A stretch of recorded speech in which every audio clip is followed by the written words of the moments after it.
Meeting come to order. This is a meeting of the House Ways and Means Committee. We'll first take up House Bill 322. Representative Roberts.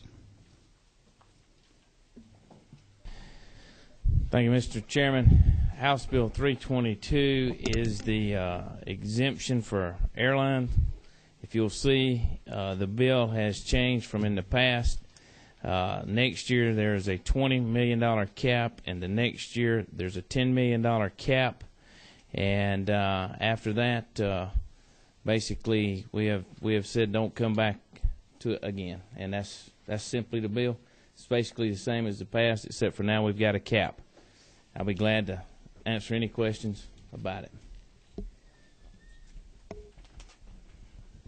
Any members have questions of the author? Representative Harbin. Mr. Chairman, at appropriate time, I just want to make a motion. You're not recognized for that purpose quite yet, Mr. Chairman. Any questions from members of the committee? The chair is making an exception on this particular bill, recognizing a member of this House, Abdul Salam, wants to come, and I have agreed for 2 minutes if you want to comment on this bill. 322. Does she have a sub? No. You got the sub. What's the LC number? She's got it.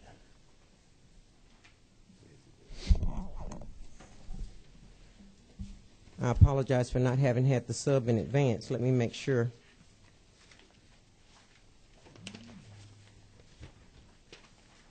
Now I'm speaking appropriately. Thank you for the time, Mr. Chairman. It is LC 189899S. Thank you. The exemption still refers to the fuel tax, Mr. Chair?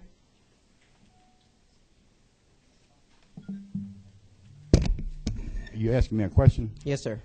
I'm sorry. I thought you were going to. Since I don't have the advantage of having a chance to read it, So what are you asking? I'm asking you, does it still refer to the fuel tax exemption? Yes. Okay, thank you. My statement simply is this. I represent Clayton County. I also represent Fayette County, but for purposes of this conversation, I represent Clayton County. And the particular section that I'm referring to is the section that exempts Delta Airlines from the fuel tax exemption. It only affects one county in the state of Georgia, and that's Clayton County. For the last 6 years, we've given the exemption to Delta Airlines for an exception of $25 million. And I want to say to this body this year that we cannot afford to do that. Clayton County is in decline. With the economy the way that it is, with the fact that we have made the exception for the past 6 years and Delta is no longer in decline. When Delta first brought us this proposition, they were facing bankruptcy. Let me tell you that with the profit and cash on hand of $3.6 billion right now today, they are not facing any bankruptcy and they are not in decline. However, Clayton County is facing an $8.9 billion deficit, and they are facing foreclosure on houses that nobody else in the country is. They are facing a school system that is proposing to cut 37 days out of a school year, a school system that has lost accreditation, and you all well know it, and the state did not step up to help one bit. We have given our share and helped and helped and helped, and we have not received anything in return. I told this body before in 2009 that Delta has not offered one single child in Clayton County a scholarship. They have not been good neighbors. They have not been good stewards. And with the $7.8 billion in revenue, they do not need nor deserve another tax break. My Clayton delegation sits with me today, and we ask you do not pass this bill. I yield my time. Thank you for your comments. Any members of the committee have any? I'm sorry, Chairman Roberts. Thank you, Mr. Chairman. Comments more than I guess than question. And while I understand the feelings, I have spoke with several of them on several different occasions. You know, the one thing that I do believe that we need to talk about, though, is how the Delta is the largest private employer in this state. They employ some 27,000 people in this state currently. When you look at the jobs that they provide, the impact that they have on this state, not only, I'll say this, a lot of times we want to give away the farm to be able to bring in industries and businesses. but we tend to forget about those that have made the investment in the infrastructure, that they have committed to staying here in this state when they could have went to Texas and got a zero. But they didn't. Zero. They're in Clayton County, and they give us zero. Representative Abrams, this is not a debate. I understand, but so we're recognizing the fact that we are going to lower that. Next year it's going to be a 20 million cap. The year after a 10 million cap, and after that it's sunset. And we're not saying that it's going to come back again. So I would just leave the committee with that. Me? Representative, this is not a debate. I'm not debating. I'm making a statement, sir. Well, you're not recognized for making any further statement. You're out of order. That's what you've been doing all year, not making any recognizing. I would actually like to say to the committee, I have talked to a couple members of the Clayton County delegation. Representative Jordan, have you and I talked about it?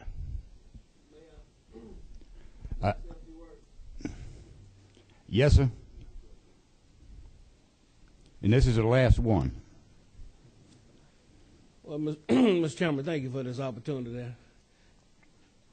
Yes, Mr. Chairman, we did talk. I did talk to you. You did not come and speak with me.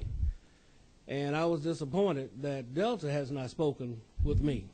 I thought that was disrespectful. Also, I thought that it was disrespectful someone having a little bill that would affect my county. Now, we're talking about our school. Now, Delta, I have no problems with Delta. Delta, it's the largest employer in my county and a lot of my constituents. But I have to pay my taxes on my property, and I want everybody to pay their fair share. I'm not here to bash Delta. Delta is the greatest airline we've ever seen, and I fly Delta many times and never asked them for anything. But I do want to say one thing, that our school system right now is facing a $47 million shortfall. Now, suppose my daughter, who rode the bus this morning, something happens to that bus because they could not fix that bus, and they had an accident. Now, I have to live with that for the rest of my life because we didn't support the maintenance of the school system. Now, the only thing I'm asking, let's be fair, or maybe can we table this till we can talk about it a little bit more. I just found out about it last week, Mr. Chairman, last Thursday, and I went straight to the author of the bill, and we spoke about it as gentlemen, like we're supposed to do. But I certainly appreciate if you would just not right now. Let's look at this and see if there's so we can work out some problems that I have personally. Now, I represent Fayette also, but the impact on Clayton County, I just can't say anymore, especially with our schools. Our school system will receive approximately somewhere around $17 million. Lose, I should say. Lose. Now, if something happens to that bus, we're talking about a great deal of money that the county of Clayton County, which has the largest foreclosure in the state of Georgia. Only thing I'm asking you to do to help me to protect my county and my constituents. We have to look at this two ways. We have many constituents that work for Delta, and I have no problems with that. But as of this time, I don't know if I'm not on the committee, but I would like to have more discussions on this right now, if possible. Thank you. Thank you for your input. Representative Peake has a question. Member of this committee. Mr. Chairman, thank you. To the author, is it not true that if, for whatever reason, if Delta were to leave this community, that the economic impact in Clayton County would be devastating and would have a tremendous negative impact?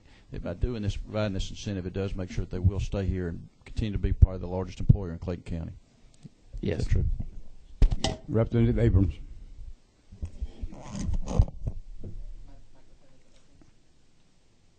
Yes. It should be on there. Press the gray button behind. It's on. Okay. Yeah. Much better. Thank you. First and foremost, I want to say thank you to Chairman Chanel for allowing the members of the Clayton delegation to make comment outside of our normal process. And with all due respect to Delta, which I do believe is a good neighbor and a good citizen, a good corporate citizen in Georgia, I am deeply concerned about the effect that this bill will have on the bottom line for Clayton County. Clayton County is one of our struggling counties. It is one of our counties where it is not a question of what could happen; it's a question of what has happened. And we've had ample evidence of the impact of decision making that can affect Clayton County.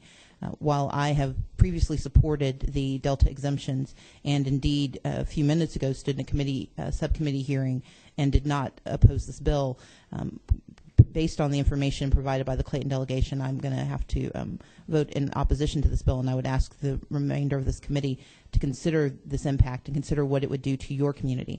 While I certainly recognize and support the underlying notion that Chairman Roberts has raised, which is that it's not sufficient for us to offer tax exemptions to attract businesses, we have to do what we can to retain those businesses. I would say that on balance, $20 million to Delta, while a substantial sum, is not going to be sufficient cause for them to unravel their very deeply held roots in Atlanta. But that same amount of money can be the difference between the success or failure of an entire county that could cause children to lose their accreditation again, could cause the citizens of that county to face even more hardship at a time where hardship is very hard felt. And so I would strongly urge opposition to this legislation. Thank you, Mr. Chair. I recognize Representative Harvin for a motion. Thank you, Mr. Chairman. I move House Bill 322 do pass by committee substitute. Motion made and seconded. All in favor signify by saying aye. Aye. Opposed, no. Bill passes. Thank you. House Bill 119, Chairman Roberts.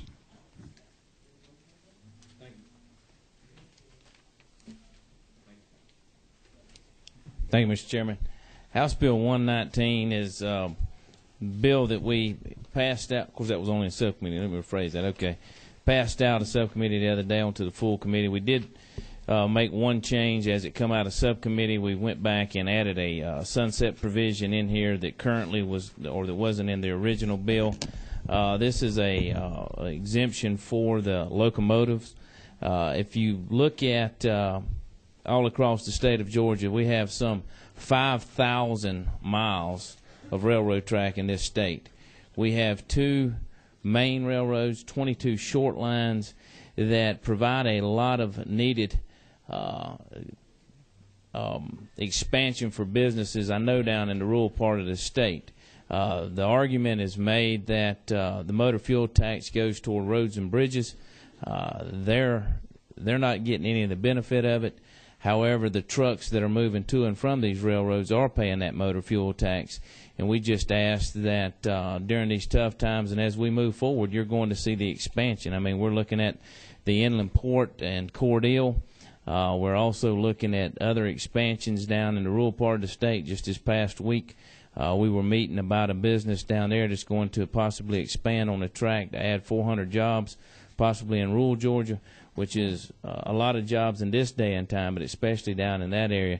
Without those rail, they would not be expanding. So that's simply what this does. There is a fiscal note. I think if you'll flip over, you'll see it is projected about $7.5 million.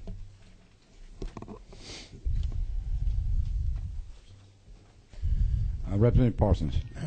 Thank you, Chairman. I just wanted to, I don't know if this is on or not, I just wanted to clarify, I'm reading on lines 24 and through 26. This is a new exemption, is that correct? Yeah. That's correct.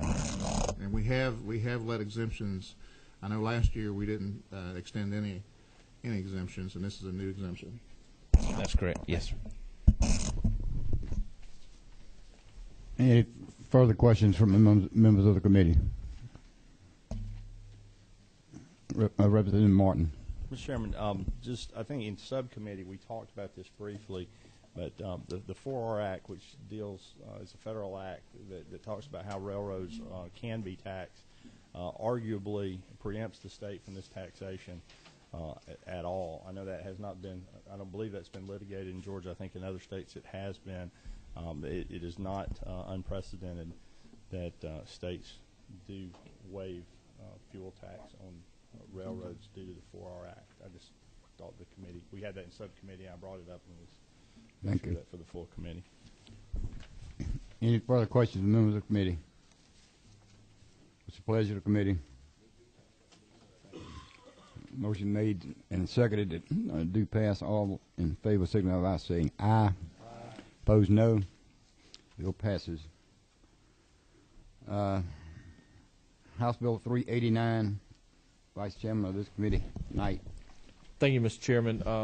I bring before the committee House Bill 389. This is a bill in which we're attempting to make sure the state is not an investment to certain taxpayers claiming sales tax refunds. Basically, what this bill does is it sets up what is a complete application for an income tax refund. You'll see basically lines 12 going through 21. We're also putting in some language on the back of the page 26 going down that we're making sure that the department timely addresses these refund claims when they come in. Once they have a complete refund application, we want to make sure the department focuses and directs their attention and timely looks at and addresses these refund claims. Currently, as many members have heard in subcommittee, we're paying 12% interest on these refund claims. And what's happening is we're seeing a lot of excess refund claims come in, and then, quite frankly, towards the end of the statute of limitations, all of a sudden a claim is put in, and the clock's been now all of a sudden we're 3 years behind paying interest on refunds, and it's costing the state literally. I've got some updated figures that somewhere around $16 million for the last three and a half years that we paid out in these types of refund claims. And again, all this does is attempt to start the clock running when we get a complete application process. We're not doing away with the refund or paying interest on it. We're just simply saying, hey, let's start the clock when we get a completed application for a refund. Representative Martin has a question. Mr. Chairman, I have a question, and I guess perhaps debate on the measure, but I'd hold the debate till we get to a motion, if that satisfies the chair. My question to the author in regards to this, sufficient books, records, invoices down on line 20 of the bill. I mean, you know, I have paused with the policy in general, but specifically they are sufficient is in the eye of the beholder. I just see that to be a situation where, quite frankly, the department will, in all cases, send back on the 89th day something to the taxpayer and saying, we need one more sheet.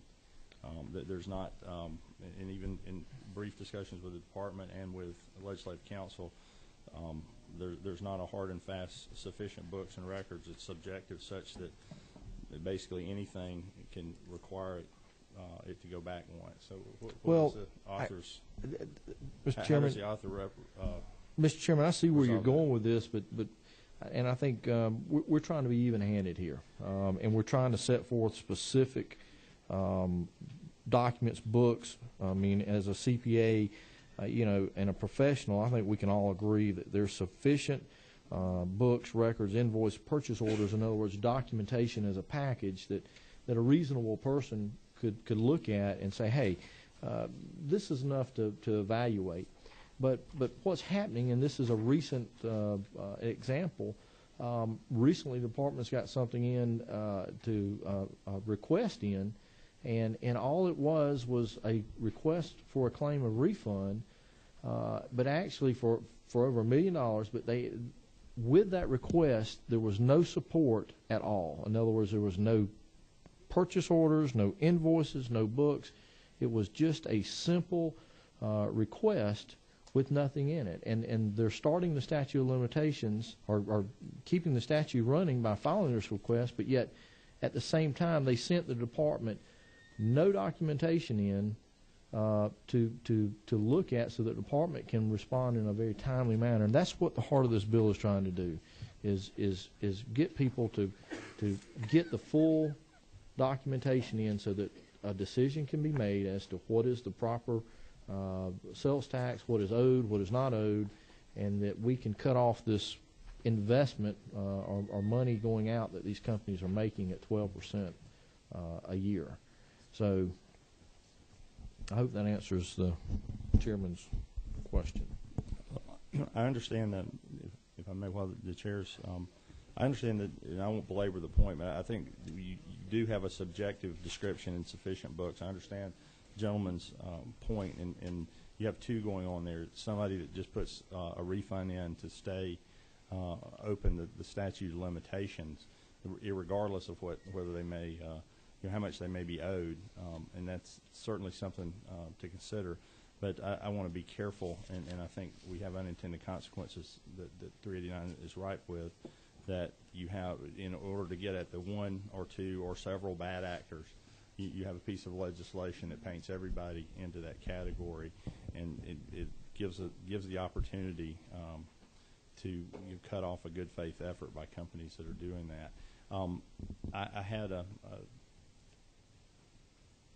substitute, but timing, I don't know that it's going to be able to give out to the committee. If I could ask this final question, you're after the egregious overpayment, is I believe when we talked about this in subcommittee, and what I was trying to get at is there are some companies that pay large amounts of money. It seems like that it would be fair to have a safe harbor for them that, for instance, up in line 8 where it says no interest shall be paid, I'm sorry, in line 12, except for you're basically staying this, the interest on that. If you were to say something like overpayment of sales and use tax which exceed some percent, 1% of the aggregate liability would fall under this, so that if the state was being used as a bank, it would stop that. But if somebody was in good faith trying to work, because we all know if you underpay, you're subject to 12% interest and penalty. So most people are going to err on the side of conservancy and provide the state additional monies. And it just seems fair, if we're going to charge them an interest rate, they should be paid an interest rate. And I know we talk about the 3-year statute of limitations, but remember, if somebody files on the 3rd year, that audit takes a lot of state resources. It takes a lot of company resources. And while some of the money's owed maybe 3 years old, some of it is just one month old. I think a lot of times our department asks for the audit cycle of a 3-year cycle rather than an annual cycle because of their resources. But I would just like us to look at something so that that we don't get all of the good companies in Georgia when your attempt really here is to stop the bad actor that is using the state as a bank. And the author also knows my suggestion is to adjust the interest rate, bringing it more in line with the market, and then the overpayment for the issue of just getting the time value of money becomes moot. Representative Martin, did I understand you say you were going to have an amendment? I had a substitute, Mr. Chairman, but it's being copied. We didn't have the time to get it handed out because we just met in subcommittee, just a brief period of time ago.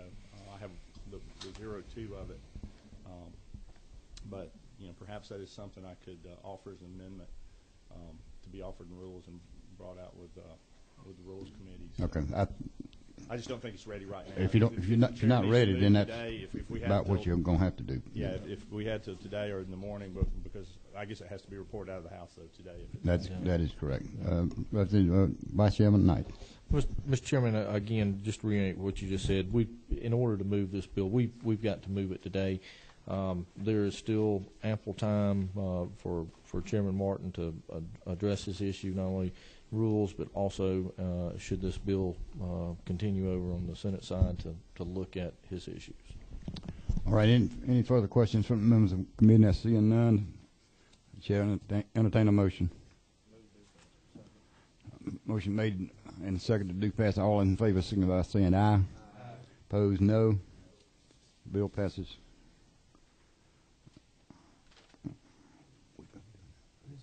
House Bill 291. Representative Harrell.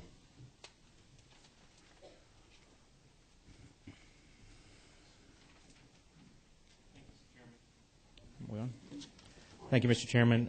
I bring substitute. It's LC 189904S to House Bill 291. LC 189904S.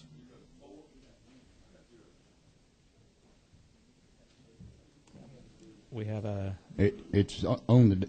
It should be in front of it, but not in the packet.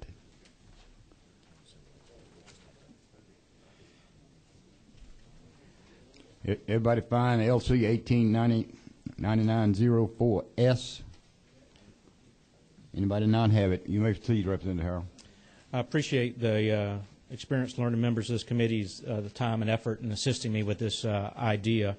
The bill, as presently presented, would simply state that those local jurisdictions that include non-ad valorem fees on an ad valorem tax bill would be when a resident short pays that, or should they short pay that bill, that the payment be applied toward that ad valorem taxation first, prior to any fees. Just for clarification, this substitute includes the amendment that was made by Representative Abrams in subcommittee. Is that correct? Yes, sir, it does. 9904S includes Representative Abrams' amendment, which basically struck the language that would have required a separate billing. Any questions from members of the committee of the author? Representative Black. I spoke about this in subcommittee and my concerns about the limitations this is going to put on local government, which we've got some situations. If you're going to move forward with this, I think you need to at least grandfather in things that's already in existence, because we've got some local governments that have got into paving projects and spent money, and some of it borrowed money to improve some subdivisions and such that was to be paid back with a fee. It's going to be put on the ad valorem tax bill, and it's not on the based on the value of the property, but on a frontage foot of the property of the streets that was paved. And there are other situations that this would not qualify as ad valorem tax, but if you don't grandfather these in, you're going to leave these local governments without a source of revenue on this. Yes, sir. I believe Representative Abrams' amendment speaks to your question. It does improve the concern we had with liens by applying the payment toward ad valorem taxes first. It does not address the erroneous deductions or the escrow issue that we originally intended, at least not so well, but I think it would satisfy you, Mr. Black, in that removing that language that the billings have to appear on separate statements. You're going to still leave them in a situation where some of these people are not going to pay these, and the county could go and take action. But there's a lot of folks out there that's suit-proof. They don't have assets sufficient to regain anything, and so what you're going to do is be shifting that cost of that over to the other taxpayers. Representative Black, are you prepared to offer an amendment? I just, if you're going to move forward, I'd say grandfather in the existing. Well, but I hear what you're saying. I got to have an amendment that does that. If you're interested in doing that, or alternatively, you could offer an amendment that would follow the bill and rules. But if you're not prepared to make an amendment, no. Okay. Vice Chairman Knight. Mr. Chairman, and I understand, I think where Representative Black is going, but I want to make sure we understand exactly what the bill before us is doing, and it is simply stating that any payment on the bill received at the end of the year is first applied to ad valorem tax, and then any remaining is applied to any of the other fees. And I guess my point here is that under the law, I don't think that under Georgia law, with the exception of maybe currently in a natural resources code, that there's any provision out there where the state has given permission for the locals to levy a property tax lien on any other fee, with the exception of that waste, solid waste fee. I think that's in the Natural Resources Code. So currently, I think that's what we're doing, and I think that what's here is we're simply saying, hey, you can't go through a levy process. You don't have the ability currently under Georgia law to levy a tax lien on property other than for property taxes, or in one instance, I think it was a solid waste fee, and that's it. So I don't think we're taking away anything that the local governments have. They currently don't have that under current law. I hope I'm saying that correctly. Representative Austin. Thank you, Mr. Chairman. Mr. Chairman Knight just made my point much more eloquently than could I. Thank you, Representative Abrams.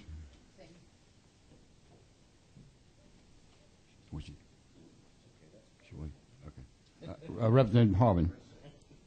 Nothing, Mr. Chairman. I was going to make the same point.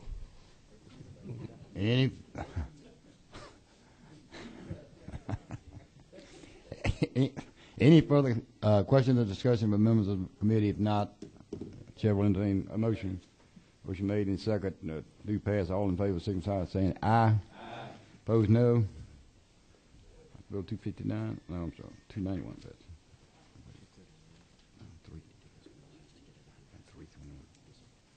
passed. House Bill 321. Representative Stevens. Thank you, Mr. Chairman. Ladies and gentlemen, committee, House Bill 321 is same bill that you've seen for 3 consecutive years. It was vetoed. This is tourism destination bill. The last piece that we've put into the bill, and we worked it out with the governor's office, is to make the Department of Community Affairs the lead agency for approving these projects all over the state to bring tourism to our state. Essentially, all this does is it's a tax credit for 2.5% per year for a maximum of 10 years, and the people who receive this tax credit, as one of the pieces we added to that as requested by the governor, is this is the only state tax credit they'll be able to get. And Mr. Chairman, this is pretty well perfected, and I'll take any questions that need to be asked. Questions from members of the committee, the author. Representative Powell. Tell me a little bit of this is a sales tax? It is, I'm sorry. And it's of just the state portion? No, it's state and local, and there is buy-in from both the ACCG and GMA. Okay, thank you. Any further discussion or questions from members of the committee? If not, Chair will entertain a motion. Motion made and seconded to pass. All in favor, signify by saying aye. Aye. Opposed, no.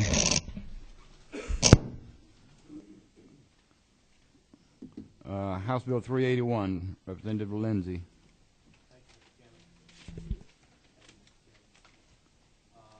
House Bill 381, the committee may recall that we passed previously a moratorium granting a moratorium on property tax reassessment increases for the past 3 years. That moratorium will sunset this year. Unfortunately, the economic crisis that our state and our nation are currently in, particularly as it impacts real estate, will not sunset this year. Therefore, this bill simply just extends out the moratorium for an additional 3-year period. Questions of the author? Yes, he's none. I'll entertain a motion. To pass. Motion made and seconded to pass. All in favor, signify by saying aye. Aye. Opposed, no. Bill passes. House Bill 450, Representative Sims. Thank you, Mr. Chairman. Ladies and gentlemen of the committee, I bring to you House Bill 450. Basically, what this is a set-aside for debt collection for the housing authorities in the local communities, using the income tax refund from the state as a set-aside to pay these taxes. There's several provisions in here that give due process to the person that may be living and owing that debt. Basically, there's the notification that the Housing Authority has to do on line 53. Any protest of that is the debtor would submit to the department. A hearing would be held. Hearing officer would be appointed, and again, there's also an appeal of that to an administrative judge if they wish to have that appealed. And again, all these things have to be notified to the debtor before this set aside could be used. I'll stand for any questions, Mr. Chairman. Chair sees no questions. I entertain a motion. Moved and seconded. All in favor signify by saying aye. Aye. Opposed, no. Bill passes. House Bill 462, Representative Dollar. Wait a minute. Let's see what he's going to say. You can do that. Either one. Just make sure the mic's on. You can see the red light. There we are. Thank you, Mr. Chairman. I bring before the committee House Bill 462. Last year, General Assembly acted. We passed a bill to rein in some of these coin-operated gambling machines. However, in doing so, we inadvertently outlawed family entertainment centers such as Chuck E. Cheese and Dave & Buster's. I have 2 of those facilities in my district, and this bill brings them back in. We have a letter here. Currently, they're operating actually illegally. We have a letter here from the Department of Revenue, which basically gives them a 6-month window in which to correct this problem. The letter is dated September 14th. Do the math. We are swiftly approaching the deadline. They have been very active in going around the state to different municipalities and counties and passing the same language that you have before you now, but they really need something uniform. And that is basically all the bill does, Mr. Chairman. Representative Lindsay has a question. Just very quickly, and I do support what you're trying to do here. My only question to you is whether the tweaks being suggested by Representative Ramsey in his bill will also be taking care of this problem. Have you had a chance to look at it? I'm familiar with the bill. I'm really not.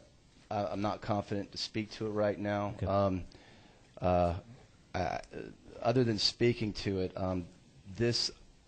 I know that this bill right here addresses the problem. Okay. And my concern is that bill is a bit more complex, and I'm a little wary that it will get bogged down in the process, and this is the problem that we need to address. That's fine. I just want to just suggest to you, as the 2 bills progress, that you take a look at the other one. Let's make sure that one way or the other we need to fix your little problem. Correct. Thank you.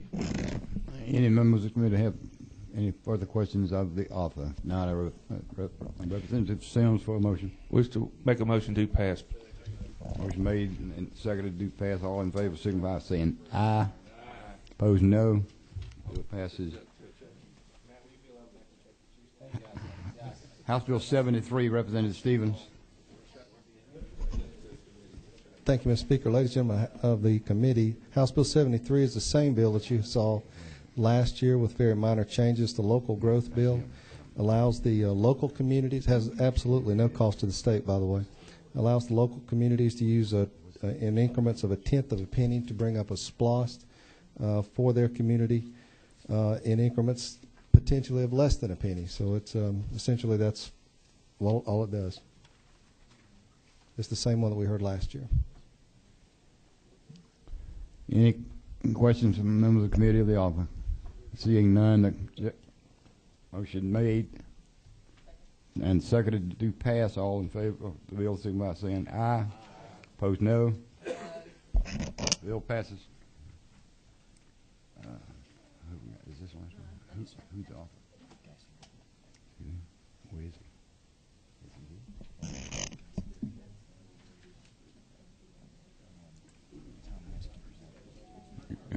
Representative Geisinger still here?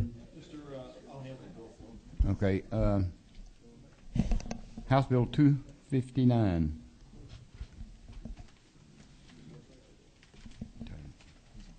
Number 12, is it on? Yeah. Yes, sir.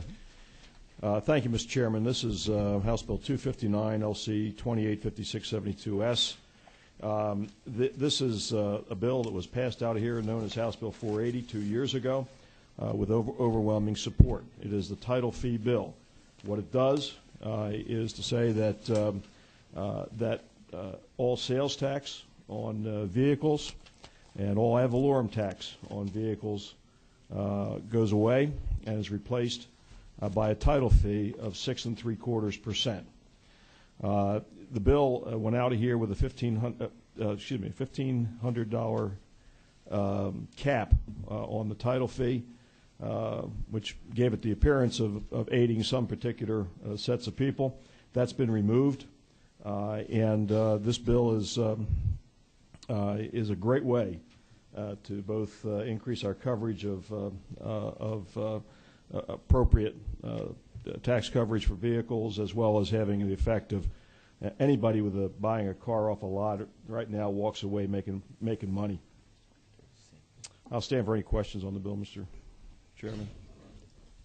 Representative Sims. Is there a fiscal note on this? Yeah, there's two of them, as a matter of fact. You've got them on your desk. It was just handed out a little while ago, and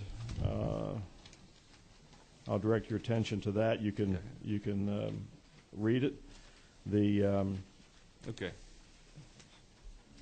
If you have a particular question about it, Representative Sims, I'd be happy to answer it. I also passed out another draft fiscal note that shows the local revenue collections on the bottom, and it's a 10-year projection. We did this for the ACCG and the GMA. Basically, that says to the ACCC and the GMA that their best year for collecting sales tax and property tax on vehicles was 2007, where they got $1.07 billion. In each one of the years after implementation of the title fee, they collect more money because of the trailing ad valorem. This does not apply to any cars that are currently in the ad valorem base prior to January 1st of 2012. Follow-on question, Mr. Chairman. Yes, sir. In reading this, it is a net effect of the locals, a pretty high percentage there, and net effect of the state is an ad. How does ACCG and GMA feel about that? ACCG, last year took a position of neutrality on the bill. The GMA, as I understand it, was opposed to the bill. But what we've done here is to change the bill so that they get up to 70% over a 10-year period of time, according to this bill, of that title fee money. And as I say, what they get is more than they ever got before in terms of the amounts that go to the locals. Follow-on question, Mr. Chairman. Yes, sir. I know that's not in the bill or in the note. No, these percentages are in the bill. As to what they did get versus what they do, No, the percentages as to the split. Well, I see the split. I'm just local. talking about what they got now versus what they're going to get in the future. It's not on here. Is that correct? On this particular piece of paper? Yes, sir. Representative Sims? Yes, sir. This one's a 10-year view. I'm looking the at bottom the note. line. Go. The bottom line. Okay.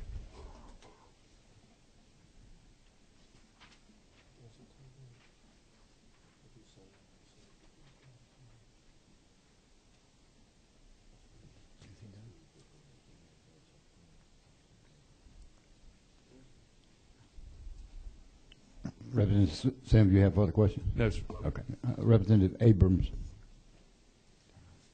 Thank you. Chairman Rice, my concern goes back to I understand that year over year they'll be held harmless based on the 2007 receipts. My concern is what effect this has given the explosive growth being faced by some communities, and whether this really does hold them harmless and indeed lets local governments generate the necessary revenue to accommodate the increase in population, and I'm not certain that it does so. Can you speak to that question? Well, thank you for the question. It does. Well, first of all, we have established effectively that there is more money in this for the locals than they ever got before, right, between sales tax and ad valorem. Let me do that one more time. The title fee establishes more revenue for the locals than they had in sales tax or ad valorem on an aggregate basis. It may well be that within a county or a city, there could be some dislocations based upon, but there is a provision in there that says they'll be covered up to the ad valorem base of that particular county or city, and that was written in the section that was written actually by the ACCG and the GMA. Thank you. Representative Powell. On the fiscal note, this one. I understand the total local revenue collections at the bottom of the page.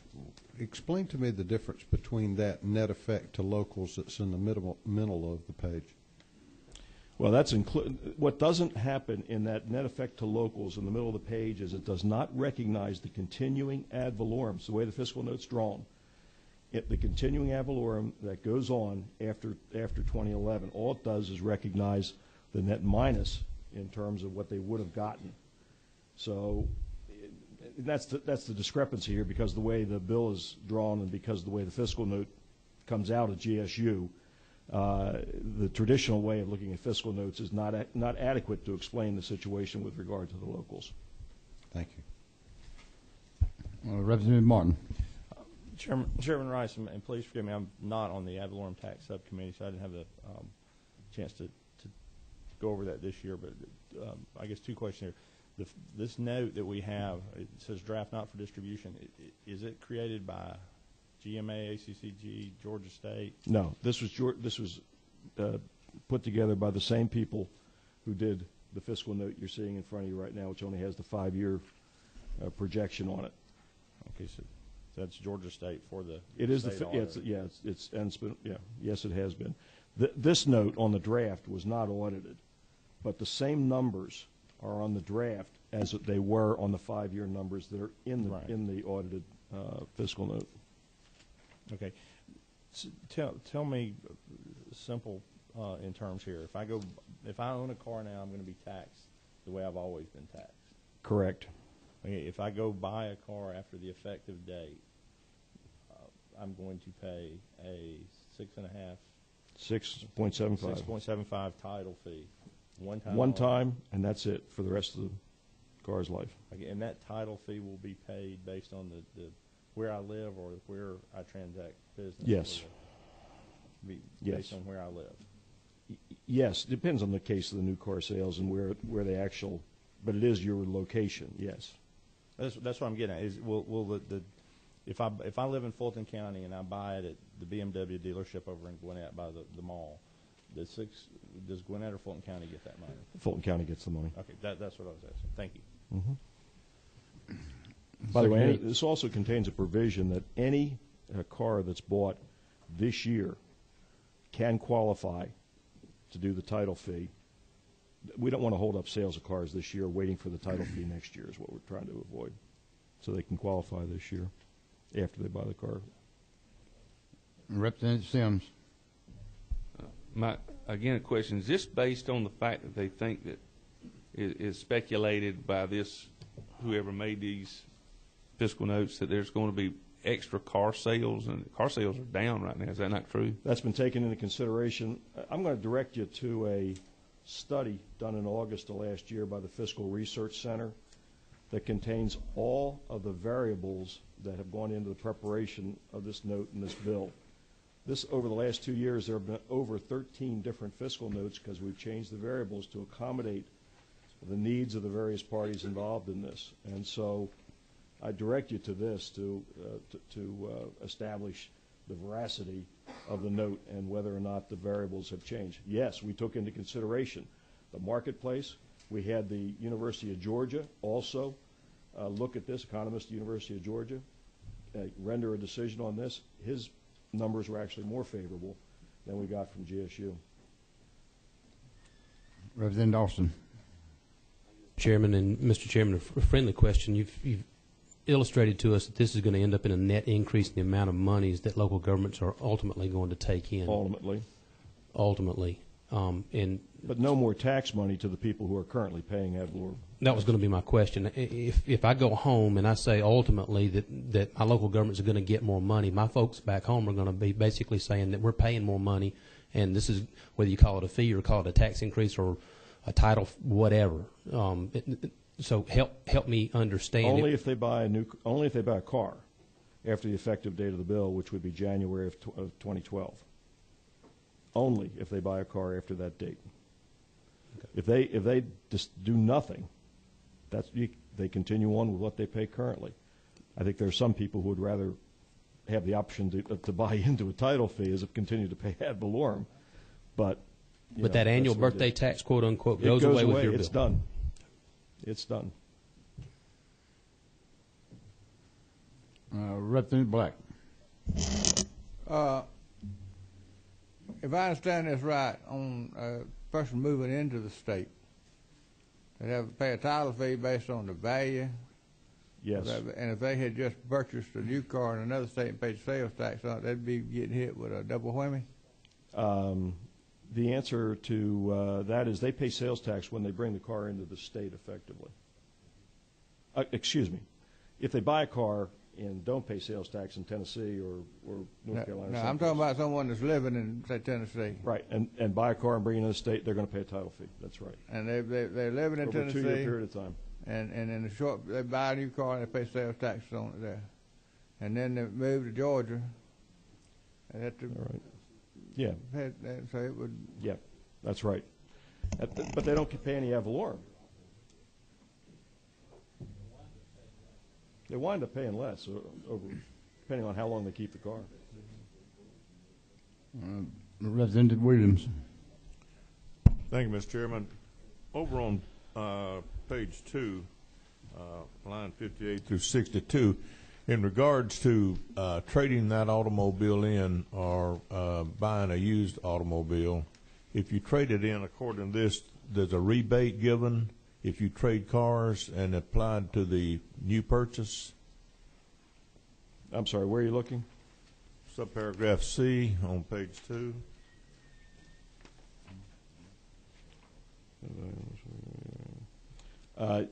There are certain situations, Representative, that the department has told us about where they have not done an evaluation for ad valorem purposes of the value of the car. This only gives them an opportunity to do that based on market prices. What would constitute a rebate, though? When he trades the car in, does he get a rebate on what he's already paid initially? In establishing the value of the car, what you want to establish, the fair market value, less any rebate that the automobile dealer or manufacturer is offering on the car to get the real value of the car. Okay. Are we going to just apply it to casual sales? Yes. Title fees apply to all sales of motor vehicles. Thank you. Jesse's no more questions. What's the will of the committee? I'm sorry. Excuse me, Representative Martin. I apologize, but I know we're running late. To that question, I know now if one goes and trades a car in, you pay sales tax on the difference. If you trade a car valued at $10,000 for $20,000, right, you pay sales tax on 10. Right. In this new scenario, if one trades in a car for $10,000 for a car that has a value of 20, one pays the ad valorem value, which is the difference between the wholesale and the retail market price for that car for that year. So you would pay 6 3/4% on that $10,000. If that was the established value and from an ad valorem standpoint, I said again, it's between the market price at the wholesale and the retail level on a used car. So they could be getting a great deal on that. Okay, so it's not necessarily disparate. The last question is, previously there was some issues of titling within families within. We changed that. So that's all been changed. There's a list. There's a list of those you can title to within the immediate family. If one were to gift a car to yes, your son or daughter off as you can do that. There's a provision for one time. Yeah. Any further questions from members of the committee? Agenda 1 Last question, Representative Powell. Is it not true that in the course of all this there were like 13 fiscal notes? It seems like there were 113 fiscal notes sometimes, Mr. Powell, but the answer to that is yes, there were a number of fiscal notes as we discussed the variables with GSU and had them reevaluate their position on this note. What is the pleasure of the committee? Motion made and seconded. All in favor, signify by saying aye. Aye. Opposed, no. The bill passes. Ladies and gentlemen, thank you for your attention. I